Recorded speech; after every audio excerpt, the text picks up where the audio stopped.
अर्जुन खोतकर आपल्यासोबत आहेत. अर्जुनजी, आज संघस्थानी आपण पोहोचलात, काय भावना? अर्थात ज्या ज्यावेळेस येऊ त्यावेळेस प्रेरणाच या ठिकाणी मिळते आणि ती प्रेरणा आम्हाला निश्चित मिळालेली या ठिकाणी.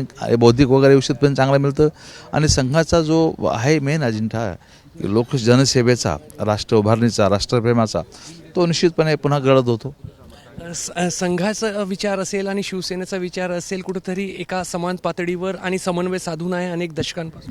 100% विचार तर हिंदुत्वाचा विचारच आहे. दोघांचा विचार हिंदुत्वाचा आहे आणि प्रखर हिंदुत्वाचा आहे. त्यामुळे काय समान विचार आहेत आणि एकच विचार येतो आणि तो विचार आम्ही पुढे घेऊन जाण्याचा प्रयत्न करतो. संघ 100 वर्ष पूर्ण करून एक पुढच्या शताब्दीमध्ये पोहोचला. एखाद्या संघटनेने 100 वर्ष अशी देशसेवा करणं प्रेरणादायी. अर्थातच खूप मोठे प्रेरणादायी. उलट नवीन येणारी जी पिढी आहे, आमच्या नंतरची पिढी, त्यांना तर खूप प्रेरणादायी. आम्ही तर याच्यातून गेलो, शाखेपासून आम्ही गेलेलो आहेत. त्यामुळं नवीन मुलांना खूप प्रेरणा आणि देशाला काय जगाला प्रेरणा मिळेल अशा प्रकारचं काम आहे. कॅमेरामॅन अतुल हेडेसह रजत वशिष्ठ, ABP माझा, नागपूर.